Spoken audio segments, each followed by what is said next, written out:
Just a quick cue, if you want to know folks, if you haven't had a chance to meet them all yet, they're in reverse alphabetical order by parish. So we start over here with Acadia, all the way down to Vermilion, if you're looking for an easy way to remember. Just before I pass it off to Kristin Askelson with the Acadiana Advocate, I just wanted to say, on behalf of all of us that put on the summit, thank you guys so much for making this a priority and for being here today. And our St. Mary's Superintendent had a birth in the family today of a new baby grandchild, so that is why she was not able to make it. We told her that was a great excuse to miss it. So with that, Kristin, thank you so much. Okay, can you guys hear me okay? So thank you everyone for taking time out of your busy days to be here. I know that there have been a lot of important things being discussed today, and I think this is probably one of the highlights of the day, getting all of this brain power up here to have a really informed discussion. On my way here, I was thinking about the fact that I became a journalist almost exactly 25 years ago. And for those of you, many of you in the room who are younger than me, that means that I became a journalist right before we had the internet. So think about that. And that meant that industry has undergone a transformation in the past 25 years that I never could have imagined. It was scary. It was exciting at times. But I never ever lost sight of how important I felt journalism was in telling a community story. And I see some similarities today with public education. The last couple of years have brought to light things that, huge changes are on the horizon. It has brought to light obstacles that are not small. Yes. People across industries are taking stock of their lives and their choices and their work-life balance. But I think that we have never ever doubted how important it is. So we're going to keep pushing on. And that's why we're all here today. So again, to echo Carly, I want to thank our superintendents for being here with us. This is going to be a conversation. And what I want to do is give each of you a chance to introduce yourselves briefly and give us like a sentence about, why you're here and about your district. Because we're going to come back at the end. I'm going to try to save a few minutes because I'd really like to end this discussion with each of you being able to tell us something that you're looking forward to in the coming year. So if you want to, we're going to start in alphabetical order as we do in many classrooms. And I'd like to also congratulate Teresa Bagwell. And I think that having a grandbaby is a great excuse for, I think it's an excuse absence, right? Okay. Thank you. Good afternoon. If you wanted to be brief, we probably should have started at the other end of the table. Thank you for having us. My name is Kyrie Shore, and I've been the superintendent of Acadia Parish school system. It'll be 4 years in July. Very proud to serve and grateful to serve the over 9,000 students at the 26 schools in our parish, and the parents, stakeholders, and community members, and over 1,300 employees that we employ. Very grateful to serve those folks and happy to be here today. Thank you. Good afternoon. I'm Darwin, Lazard, Superintendent of Schools for Evangeline Parish. I've been superintendent since 2017 in Evangeline Parish. Prior to that, I was the assistant superintendent for about 10 years. Also have grown up and matriculated in that school system. I'm a graduate of Lafayette High School, which is one of our schools in the parish. So I feel very fortunate and privileged to be able to serve in this capacity. Our district serves about 6,000 students. We have about 800 employees and about another 200 or 300 substitutes when we can get them. And I'm very honored and privileged to serve in this capacity in Evangeline Parish. I'm Carrie Lobilett, and I have been the superintendent in Iberia Parish. This is my 4th year, and it is my last year. I announced my retirement in December, and I will be retired June 30th of this school year. But it has definitely been a privilege to serve as the superintendent of Iberia Parish. We have about including pre-K, about 12,000 students, 1,600 employees, and it has definitely been a privilege. But I also want to say that I did receive all of my degrees right here at UL Lafayette. Good afternoon. I'm Irma Trosclair, Superintendent of the Lafayette Parish School System. Our school system serves approximately 32,000 students, 4,500 employees. We're the 6th largest district in the state and the 98th largest district in the nation. We certainly have a great deal to be proud of here. I've enjoyed working with this group. I don't know if I'm the youngest, not the youngest by age, Tommy, I didn't mean to insult you like that, but they've been great mentors to me. I've been as superintendent since 2019, and just really excited and honored to be in this role, and really thrilled about what's to come about all the COVID, hopefully, that we're able to get back to some normal and initiatives that we had in place in the beginning. We are also recruiting teachers in Lafayette Parish, so just call us if you'd like a job. Thank you. Whatever she said. I told her I was going to say that. Patrick Jenkins, Superintendent of St. Landry Parish Schools. Been proud to serve as Superintendent of St. Landry Parish Schools for the last 6 years. And we serve approximately 13,000 students. We have 36 schools. We also are the lead agency for our Head Starts. We have 10 Head Starts and early Head Start programs in St. Landry Parish. So yes, that's a lot. We definitely in St. Landry Parish, we always have a moniker saying we want to be a AAA school district, where in which we want to be accelerated in academics, the arts, as well as athletics. And so I just want to proudly say that we won state championship this year. There we go. Oh, I have to say, we did too. Well, I'm going to one-up you, Carrie. And also, we have the #1 robotics program in the state of Louisiana, and they're going to World Championship in Dallas next month. And so we're just proud to say that. But it's great to be here, and look forward to the conversation. Good afternoon, my name is Blanchard. I'm the Superintendent of Schools next door in St. Martin Parish. We have 17 schools, we have 7,400 students, and about 1,100 employees. We don't have any state championship teams this year, but we've had a few in the last few years. So it's a pleasure to be here today. I'm a product of St. Martin Parish Schools. I graduated from Grover Ridge High, went back and taught there for 10 years. I'm a product of UL and LSU and Southern University. I'm proud of all 3 of those universities that I attended.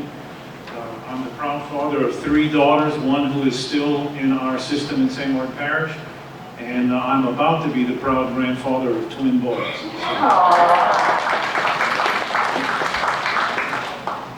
They saved the best for last. No, my name is Byler. I'm the superintendent of Maiden Parish. We're very proud to be one of only 8 A districts in the state of Louisiana. So I'm going to throw that plug in.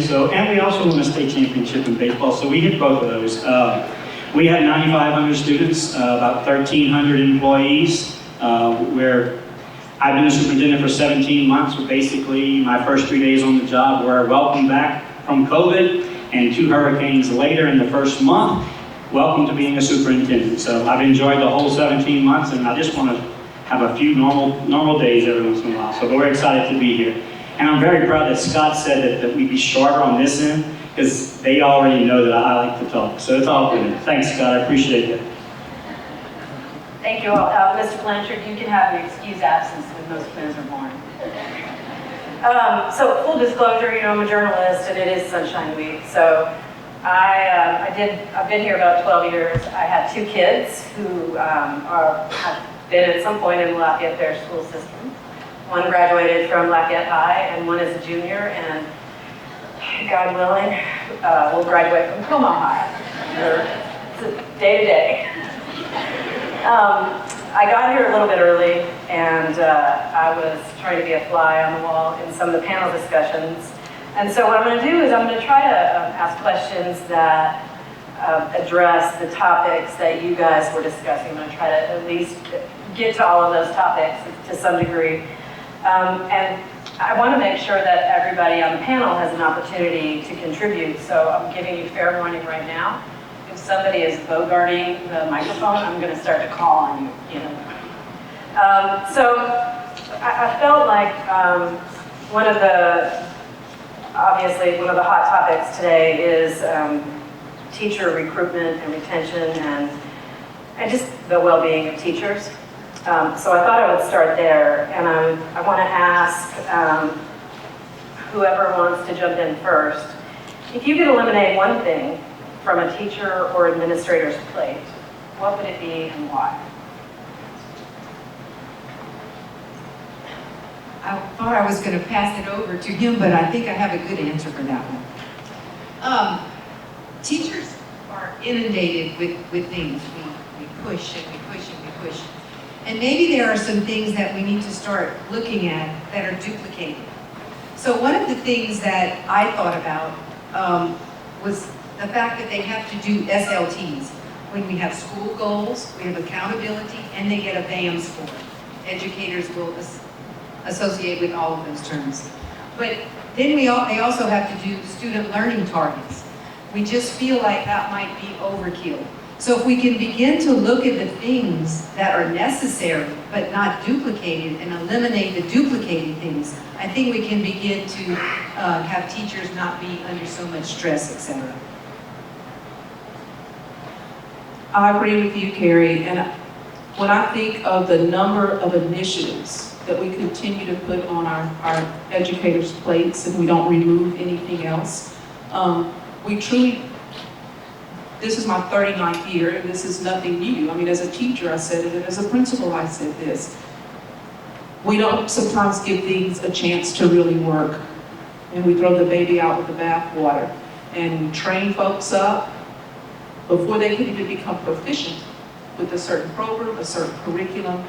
We're changing it again, and I think that's frustrating for teachers. It certainly is not the way, in my opinion, to get good results if we're constantly having to learn things. And there are some programs that we need to move out. But we should hear from our teachers, our educators, our school leaders more about what they feel and to stop putting new things on the backs of our educators and classrooms.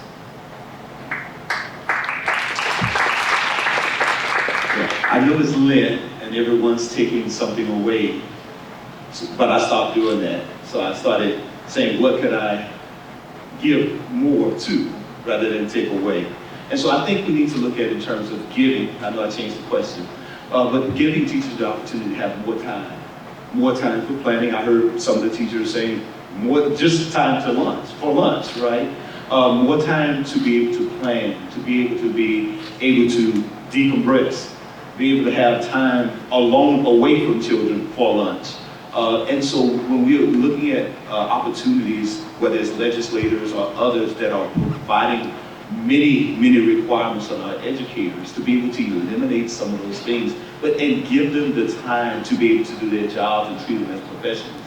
And I think when they have the time, whether it's an hour and a half for planning, and have an opportunity for discussion with their peers and others, then they're going to be more proficient and more mentally able to perform the tasks that we're asking them to do.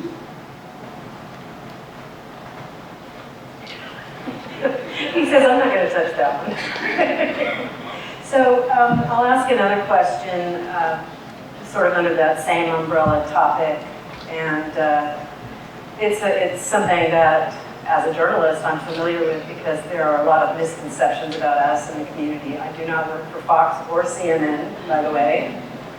But what have you found as the biggest misunderstanding that parents and community members have regarding the role of teachers at school?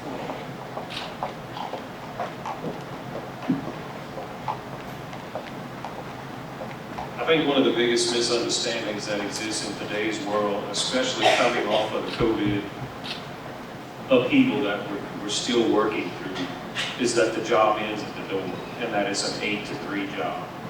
I think not just parents, I think all stakeholders could appreciate more the the fact that it's not a punch in, punch out type of job. For me, one of the biggest misunderstandings is that not everything you see on social media about public education is true. That to me is one of the biggest downfalls of public education at this point, because there are so many good things happening, and if you don't paint that story, somebody's painting it for you, and they're not looking for the positive. And so I feel like that's one of the things that we have to do a better job of, is promoting what we do and what we do well. And so, you know, I mean, we have to be very, very transparent, because if we don't paint that picture, somebody's painting it for us, and Facebook is not gospel.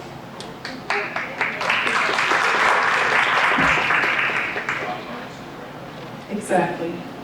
I believe one of the biggest conceptions is a statement that we're all familiar with: those who can do and those who can't teach. Teachers are highly trained, very skilled, talented professionals. Not everyone can make it in the classroom. Absolutely cannot. It takes a special set of skills. They're nurturers, they're leaders. They're so very important, not only to the students in their classroom, but to their entire community. Entire community, these folks are impacting on a day in and day out basis. And they should be acknowledged and respected for the role that they play. And to think that anybody could just walk off the street into a classroom and be basically a brain surgeon, right?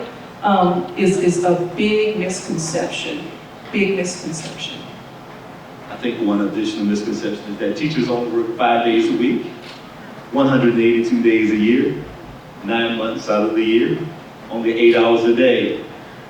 Right? That's correct, right? That's all you work, right?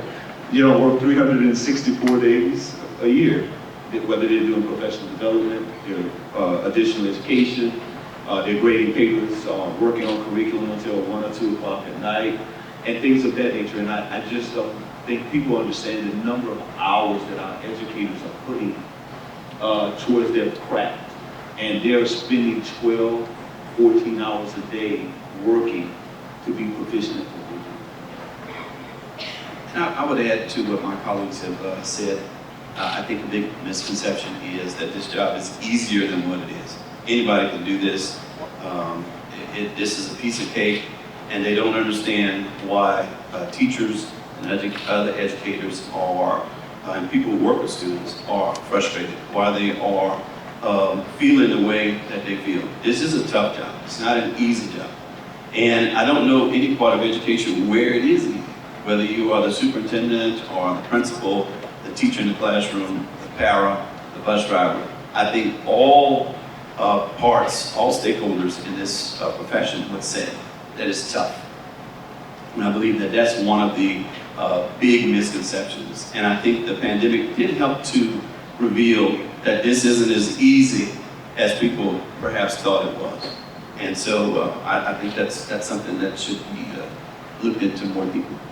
Yeah, I think you're right. I'm never, ever, ever going to be a teacher, for example. So I heard more transparency.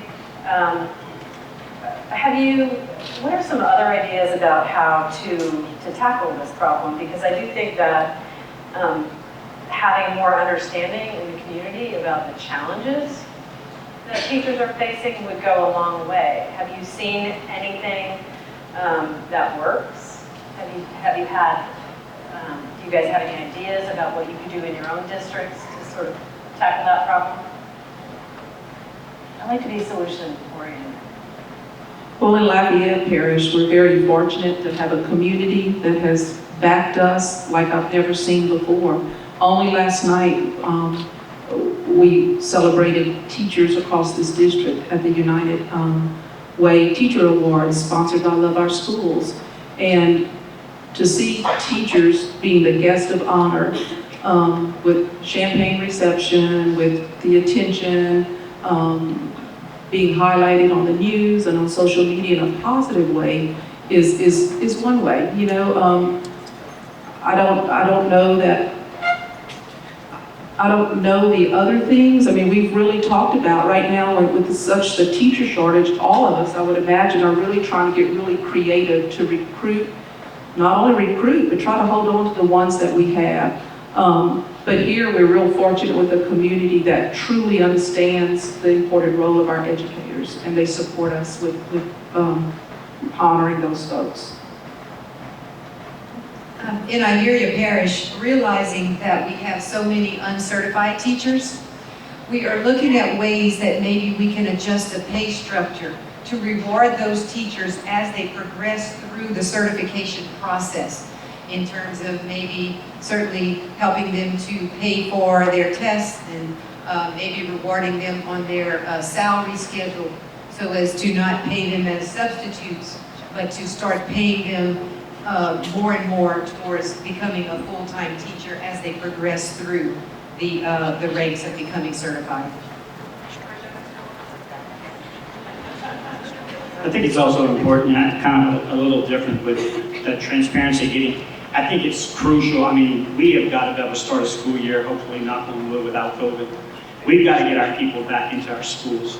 We've got to be able to have the parent programs back in our schools. We've got to have people eating lunch with our kids, with our teachers. We need people back in our schools to see the hard work that's going. People don't, we talk about the hard, we were doing really, really well.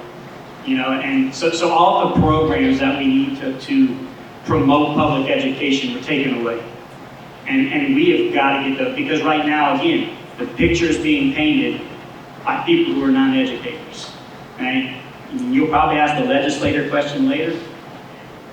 Like, we need to quit making laws with unintended consequences that schools can't pull off from people who don't really know what happens in schools. And so we need people back in schools so that we can show them the great things that we're doing.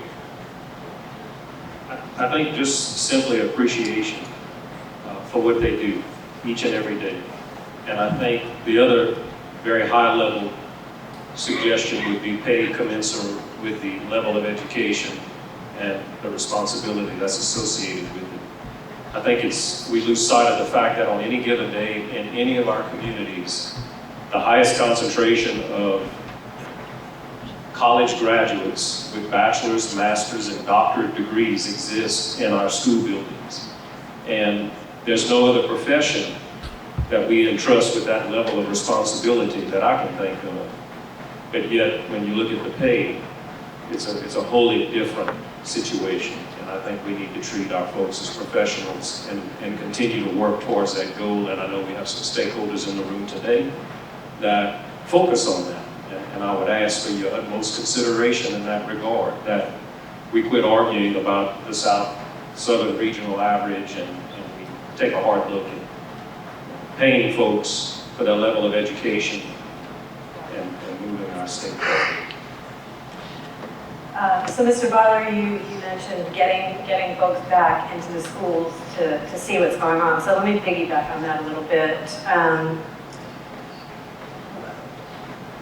What message would you give to people in the community, whether it's businesses or other groups that want to work with schools or school systems or help teachers? What can they do and how can we get them in the schools to see what needs to be done? I mean, I'll tell you, in some of from our community roundtable we had earlier, I spoke up because they were talking about how to get into the school system. They didn't know a superintendent was sitting in the back of the room. We've got to get that resource. We need to know what we can and can't do. We need to know what's out there. And to my concern, I do come from a high achieving district that does not have a lot of major socioeconomic struggles, but we have issues. And a lot of our community outreach programs, we miss an entire group of people. High-performing kids in high-achieving schools have high-level problems, just like low-performing schools are low. So I want to know what's out there. And so I actually love my session I had today. I gave away 10 business cards that I didn't know. I've invited people to our superintendent's roundtable. That's Mr. Lazard. He's the one who makes the agenda to all my friends in my meeting this morning. We have a monthly, we get together once a month, we talk. And I would love to have two groups come in and talk to us and say, this is what we have to offer. You're not, we get more vendor calls than any of us ever want, especially since ESSER. I'd like for somebody that can say, hey, we've got money and our services that can help your school system. How do we make that work? And so, I've met a lot of new friends today. I'm glad I am here. I think that most people think, because I've heard this, I don't know if it's their truth or someone else's truth, but we can't get into the schools. But we want you in the schools, business members and other community members. We want to invite you into the schools, and we work with a lot of people in St. Landry Parish to come into our schools to help provide programs to our children, provide supports to our educators. And so take the time to be able to just visit. Number one, we're not asking anything of you, we don't want anything of you. Just go visit the school and see what they're doing. So what I would challenge you to do is take a day, and actually, if you're the supervisor, give your employees the opportunity to go into the school for one whole day and shadow a teacher from 7 o'clock until they leave. Not until 3 o'clock, until they leave. Shadow the cafeteria worker from the time they get there until they leave. Ride the bus from the first route until they leave. And then you will get a true appreciation for what educators do every single day with our children. And so I think that most of us really don't know all the things that someone has to do throughout the course of a day in educating our children. And so whether you're ACA or Leader in Me or Hope for Opelousas or other organizations that are in the schools, there are more of you that can do that. And so our children need mentors. And it doesn't require a whole lot of your time. It just requires you to be there so that they can have someone to hear them. And so when we have a cadre of people in our communities that are there, just being able to provide those listening ears to our children is going to perform miracles. And it's going to change the course and the direction of our community and our schools. I would echo what everyone has said up here, because I think there are a lot of people out in the community that really have no idea what teachers and administrators and bus drivers, everybody in the school does. It is hard being a teacher. That's why you have a 44% rate of teachers leaving within the first 5 years. It is really difficult. It's hard being on your feet all day long. It's long days. And you leave at 3 or 3:30 in the afternoon, and you go home and you grade papers, you do lesson plans. Every time you turn around, there's something else being heaped on. All of that is true, and it's important. But the other thing I would ask the community leaders and business leaders to do is, as a former teacher, principal, assistant principal, and so on, is encourage people, parents that work in your businesses and in the community to support the teachers. Don't automatically assume the teacher is wrong or the school is wrong. The other thing is, when you look at students who are successful, most of the time it's because they have someone at home pushing and making that education, that grade, and that class important. Read to your children, do homework with your children, make sure they're studying, attend parent conferences. Don't just come to school when they're in trouble. Come to your grandparents' day, parents' day, all those other things. Be involved in your child's education. Because when you look at those students who are successful, that's typically what you find. And when you, as an educator, when you have a parent conference day, a lot of the parents that show up, they're not the ones you need to see. It's the ones you really need to see that don't show up. Encourage your employees and your friends to be involved in their child's education every day. Just one more thing I would like to reiterate. Whenever you have collaborative sessions with groups in your community, great things happen. So there are 2 organizations in Iberia Parish that wanted to do something. They weren't quite sure what to do. So after collaborating and having a dialogue with them, now we have set up sessions in the afternoon whereby teachers can come in the evening, relax, have some refreshments, and they will get some help on social emotional wellness. And they are really signing up for that. You can't imagine what the needs are once the teachers tell you and you do some work on that, some surveys on that, then you can reach out to the community. They really do want to help, and we know you want to help us. So by dialoguing and collaborating, you can come up with some viable options that work for everyone.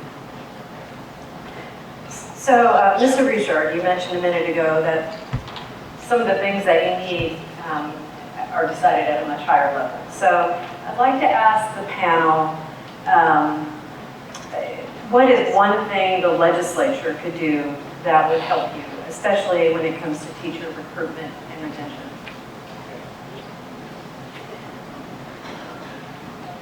I think the panel would agree that pay is the obvious concern, and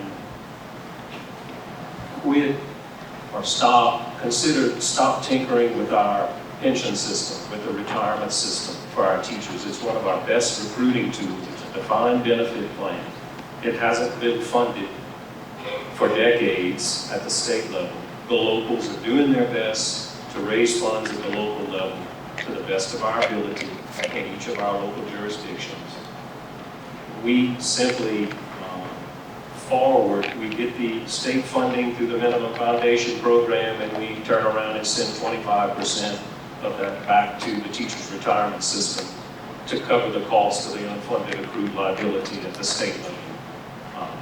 I know that's pretty complicated terms that we don't hear on a regular basis, but in our world we do, and we grapple with that issue. And the constant adjustments to the retirement system. In order for us to be able to recruit a stable and solid workforce, it's just like business and industry. You need to have stability in the tax system, you need to have stability in the pension system, and it shouldn't be 10 different set of rules for depending on what year you got into the teaching profession as to what level of retirement you can look forward to down the road. Right now, there are bills being considered in Baton Rouge that are very concerning to superintendents, to teachers. Some of the bills are so concerning. If some of those pass, we know we have a hard time right now recruiting and keeping teachers. Watch out, because some of those are just absolutely impossible for a teacher to be able to teach and maintain at the level expected. Mr. Richard mentioned retirement, and we need our legislators to really help us with the retiree return to work initiative. I mean, you know, that current bill right now prevents us as public school systems from hiring retired, veteran, experienced, effective educators to come and teach our children. We have, right now in Lafayette Parish, substitutes in classrooms. We have positions we've never been able to fill all year. We also had to resort in some of our math classes, ELA classes, to online platforms where we have a certified teacher from somewhere, you know, that is delivering through the computer some instruction. Not ideal, but better than nothing. So I know there are all sorts of issues and things to be considered, concerns with the retiree return to work, any changes there. But as adults in this business and as community leaders, our number one responsibility as a school system is to make sure every single child has a certified teacher in front of them delivering instruction. That is our responsibility. So it should be our priority. And do whatever it takes. Instead of adults saying, well, this can't happen and this can't happen in this organization, we need to come together for kids and figure out a way for something to happen. For us to not be able to have a certified teacher come, but we can hire a substitute or just someone, you know, sometimes almost a warm body to watch children. We have to do better than that. because the community needs our public schools to thrive. And Lafayette Parish has 32,000 kids and their parents. Every single one of them, we have a responsibility to do whatever it takes as adults to get a high-quality teacher delivering instruction to them on a daily basis. I agree with that, and I would say that legislation certainly needs to be enacted that would make changes. That needs to be done as soon as possible. And if not for a permanent change, then at least a moratorium on this. We've been through the pandemic. We've seen that we have shortages, and I know in Evangeline Parish we have shortages at every level. We're fully staffed, but when one person goes out, we don't have a pool from which to pick. And that's not the way it used to be, but that's the way it is now. So we need to acknowledge that, and we need to make some real changes that will help us to have quality teachers in our classrooms. One instance that we had 2 retirees that were taking care of 1 class. That makes no sense, okay? Also, you can take a retired teacher and go to the private school, the parochial school, or the charter school, and they can go right to work day 1, but with no penalty. But when you come to the public schools, and they have so much institutional knowledge, so much experience, they know the students, they know the routines, they know the campuses. Why would you not want to have some of them? I know not all, but there are many of them that could help us out in the business of educating our students. So, this is a very serious crowd. So, listen, the answers get better if you give me an amen or something along the lines, right? Because smile, do something for us a little bit. I think our answers get a little bit better. You know, y'all look too serious out there. So this is a serious topic, but y'all gotta smile, give us some feedback a little bit. All right, so legislators, right? I think one of the bigger things that we need is for them, there's 1,000 pre-filed bills for this particular session, 1,000. And there's a number of them pertaining to education. And so, I wanna ask my peers, how many of you received a phone call related to any bills related to education? None of us, and I would suggest our school leaders, principals, or teachers. These bills are being pre-filed without any input from educators. These bills, thank you. They're filing bills without any input from educators, whether we like it, give input, whatever the case may be. So I see some of the educators that were in the corner from the last session. And so I'm sure they're excited about the possibility of next year of putting all of their lesson plans at the beginning of the school year online, ready for the public to inspect them at the beginning of the school year, right? You're excited about that, because that's one of the bills that's pre-filed. Did you know that? That makes a lot of sense, doesn't it? Say again? Yes, the third process test. So there are so many bills out there that just doesn't make any sense. And so I think just having a conversation with our educators to get some input, whether they may be things that they may mean well, but they have significant consequences. And so they have those conversations prior to, I think we can solve a lot of things before they even are filed. Number 2, MFP. This is how we fund education. It hasn't been funded to the level that it needs to be in years. So if they just funded it at the level that it should be, we wouldn't be asking for dollars every single year. We would have more than enough to be able to educate our children, to pay our teachers, our educators in the classroom. But it's not, and it hasn't been. And then also, since you mentioned the practice exam, I just think that we are restricting educators from getting into the College of Education for many different reasons. This is one of my stump speeches things, so I'm gonna kind of keep it short. But with the practice exam, half of the children that are young adults that are trying to get into College of Education can't get in because they can't pass the praxis. In some cases, in other cases, it becomes restricted simply because they don't have the money to be able to take the praxis exam. It's expensive.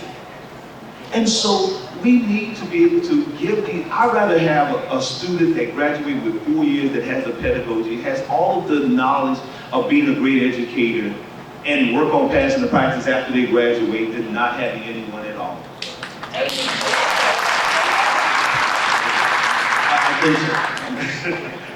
So I know, Patrick, that you fussed at Carrie and I like we cheated with notes, but we see I notes had to there. put the microphone down 3 times because those were 3 points that I was going to make. So I know the question came up earlier with the teachers on the panel earlier, and you've asked several times about the things on teachers' plates, and with all of these bills, of course, we just add more in many ways. And what we don't, what we have to remember is educators are also human.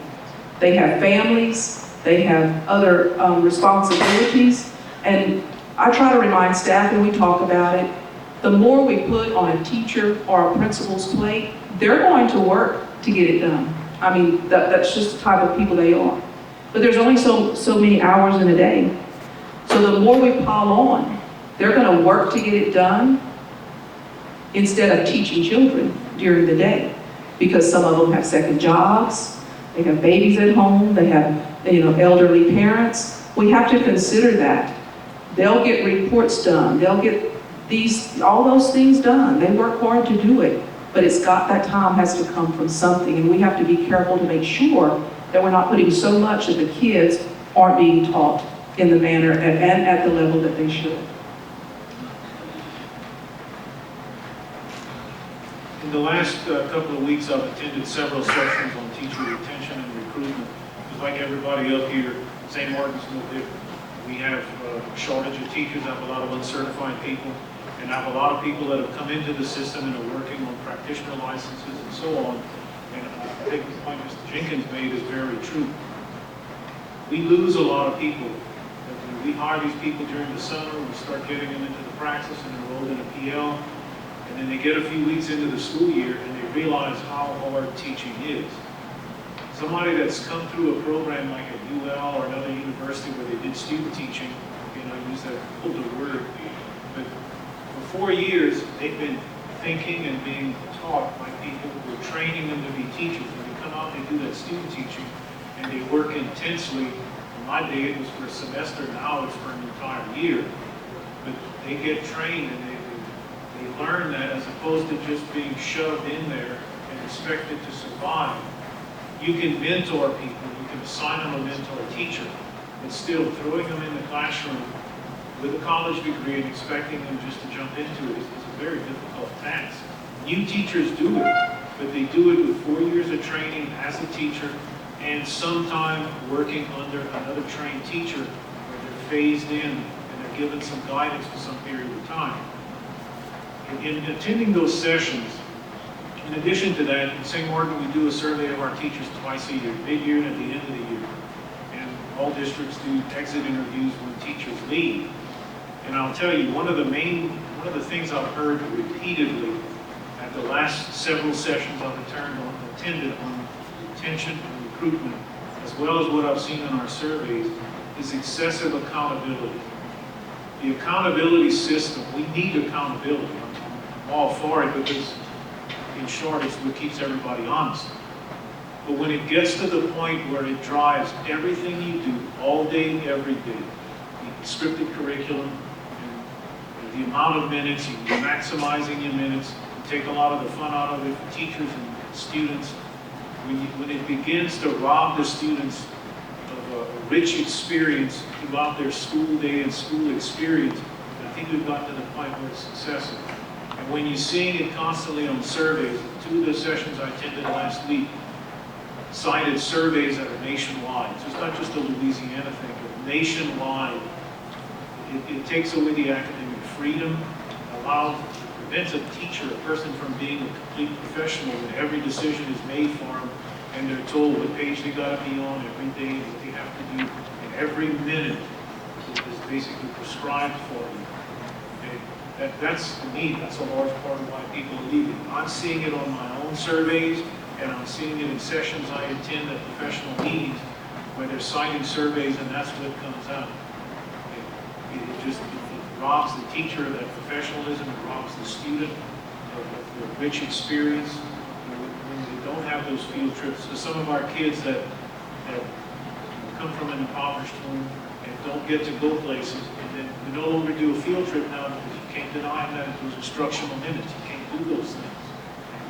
So that robs them of it. I'm thinking back to my own experience as a student. I grew up on a farm in St. Maiden Parish, and a lot of my traveling and experience that I had was through traveling with 4-H and going on field trips and seeing things. Just those summer trips I went on, mostly through 4-H. It made me want to learn more. And the teachers that I had that spoke positively about education, I wanted to be like Carol Potter or Renee Osho was one of my high school teachers who told me to go through. But now, everything is just business. It's just all day long, just pushing. And you don't get, it's hard to form those relationships with students when that's the environment that you exist in. And on the surveys that I see, that's it. When a teacher leaves our parish, I'm seeing more and more of them that are not just leaving St. Maiden Parish, but they're leaving the profession. And it's because of that workload and just everything centering on accountability. I too. That's an amen statement. Just so Mr. Jenkins, excessive accountability, y'all can say amen on that one. Mr. Lazard, you can go. Yes, and I too am in favor of accountability. It does keep everyone honest, and it makes you a stakeholder in what's going on. However, I will also say that one of the conversations that I've had with educators in my school district has to do with the constant changes in accountability. And that's something that the general public doesn't realize. It seems like the A that you receive in one year is the same as the A that you received perhaps in the previous year, which it's not the case. This accountability is a system that we have is constantly changing, and that's something that frustrates a lot of educators out there. That's something, it seems like just when you have figured it out, just when we are right where we are trying to be and have reached that goal, it changes to something else, and that is something that's a concern. And also, educators to mention that they wish we had an accountability system that looked differently than the one that we have, something that was more growth-oriented, because we know that every student is not going to be at the same level, at the same place. And we've had a lot of things that happen over these years with the pandemic. But every student can grow. Every student can show some growth. And so our system, the accountability system, should be more tilted in that direction versus some of the things that we already have.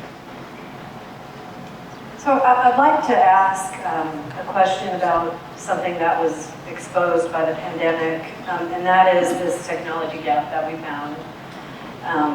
And I know districts have invested in technology to assist in learning. So I was just wondering if anyone wants to address, after the past 2 years, what have you learned about the digital divide that you didn't know, and what are you doing to address it? Well, we learned in Evangeline Parish that there was some real connectivity issues. While we had great internet in the school building, to the school building, but from the school building to the homes, it was non-existent in many of our communities. We had adopted, when I became superintendent in 2017, a plan. The board was gracious enough to adopt a plan to go to one-to-one over a 3-year period. So we were on track, not knowing that of course, the pandemic would occur, and we were on track to make that happen. So we had the devices, but the part that was the real problem was, okay, how do we educate them when they're virtual, when they're at home, in the various communities in our parish? In our parish, we were way behind the curve. We went through the entire first year of COVID without being one-to-one, and it was a major struggle. Really had an effect on our teachers. We did not have a one-to-one system. We now do, but I find the issue now, again, without putting more on teachers' plates, I need those computers to be more than just a device. And so how do I teach teachers to make that a useful tool that will make it easier for them it's a learning device for students. And so, yes, we fixed one problem by getting computers, but, you know, in staffing and talking with my administrators recently, I'm getting kids from 3 different schools that are going to be going to one middle school, and they come from, 2 of them come from teachers who are young, just out of college and not afraid of the computers, and 2 classes come from an old country school that has teachers that have been there for 30 years and they don't know where the power button is.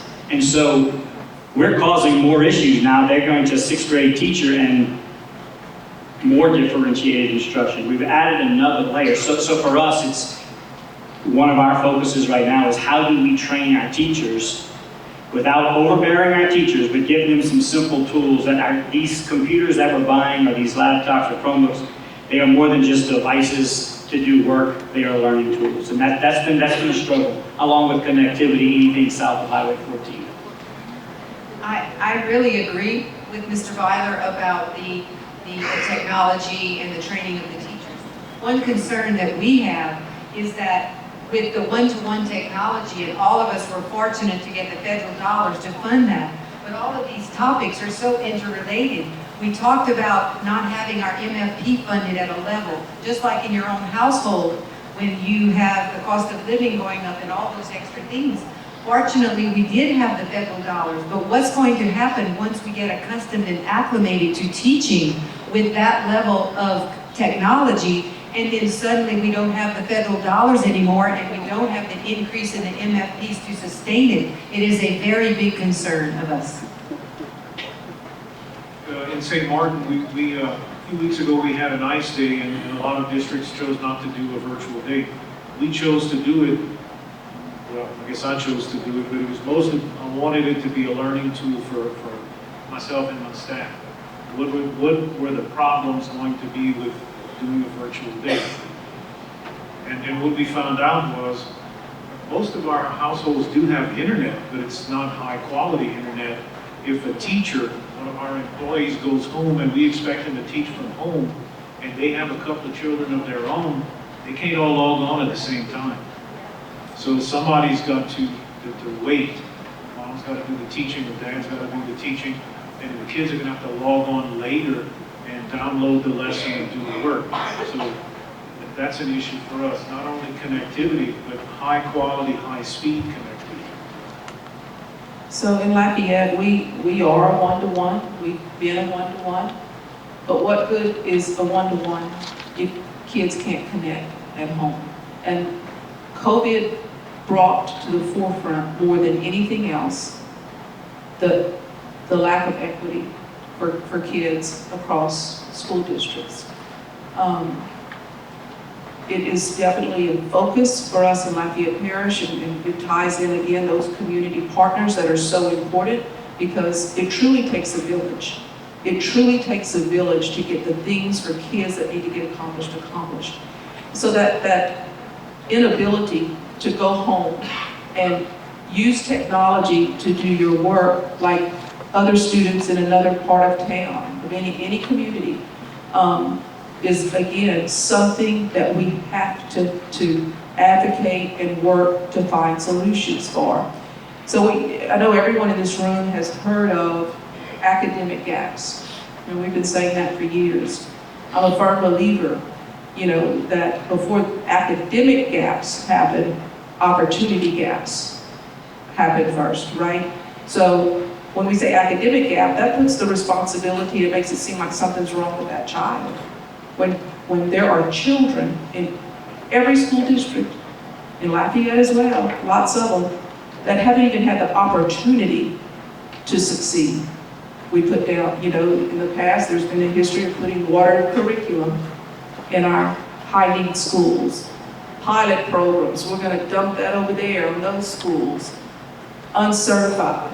Teachers displaced from other schools that might not be that effective. We'll send those there. All those inequities happen. That's students don't even have the opportunity to succeed. So that is one good thing that came out of COVID, is it put it on the radar for everyone. That when schools closed on March 13th, there were some children who could go home and do the the learning opportunities that the districts provided, while others who truly needed the most support academically could not connect to anything. That is something that we're working on very progressively and aggressively here in Lafayette Parish. Okay. Sure, one more. I'll be short. They'll say no, it's not. I'll be short. All right, so Shakespeare said, beware the eyes of Mars, right? March 13th, Friday, March 13th, 2020, our world changed with COVID and technology in particular, so I'll go quickly. So we expected our teachers over the course of 3 weeks to be able to do professional development, get new devices, which they didn't have in their classrooms already, get students to get be familiar with devices that they didn't have, that we had to order, buy, purchase, borrow, steal, whatever we could do to be able to get devices, right? And so we have teachers that had if they didn't have the devices before the professional development, they had to transition to something that they've never done before. They weren't natives to this type of technology and being able to deliver instruction this way. We're talking about asynchronous and synchronous. Half the people here, still trying to figure out what asynchronous is, right? Like, all right, so we're trying to figure out all of these things between asynchronous and synchronous. We're trying to, in St. Landry Parish, when we popped the light on and all of our kids, because we literally had 13,000 kids go virtually at one time, and the city of Eunice called me and said, what are y'all doing? Because we can't log on to our device, to our computers at work. So we had to shut down the whole city so that the banks could actually log in to their computers. Yes, that's true. I'm not making that one up. And so no one thought about all of the things that could happen when you turn on 13,000 computers at one time, if you could turn them on, by the way. In addition to that, you also had those communities that had no internet in terms of the equity and things of that nature. So those were some of the unique challenges that we have to discover. We have to build, we're building a plane and flying it at the same time. So those are some of the unique challenges. I have more, but I'll be quiet. Sure. I think one takeaway, obviously, for all of us is that we did learn that technology does not replace a high-quality teacher in in-person learning.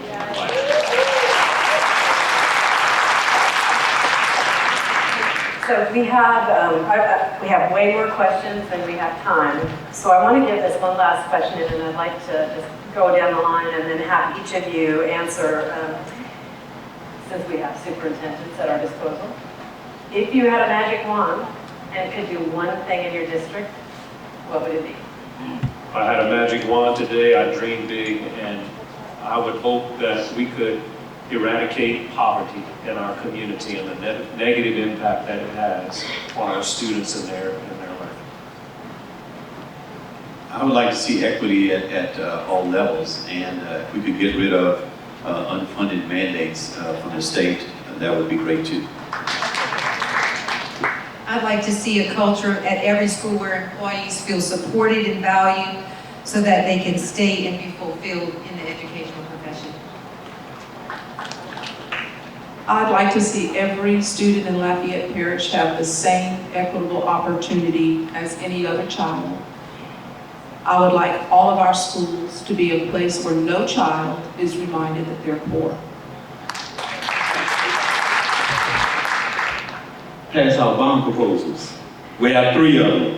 How much time I have? Pay increases for all our educators, better facilities in our communities, new schools and new athletic programs, and I'll keep it short. Hey, it's your magic wand. If I had a magic wand in our district, I'd like to see that every student enters school prepared to learn, that every student has when they get to school every day, they're taught by a high-quality, certified teacher, so that when they leave at the end of the 12th grade year, they can go out and pursue whatever their dream is. I love all those answers, but they gonna give me a magic wand one time. I need a school in the northern part of my parish because the hurricanes have driven everybody up, and South Lafayette has moved everybody south, and I've got 900 students and a school built for 400. So if I get my magic wand, I need a school in the northern part of my parish. I'm gonna be shallow with that. You give me a magic wand one time, that's what I need. On that note, how about a big round of applause for our superintendent? Thank you all so much for participating in this frank, important discussion.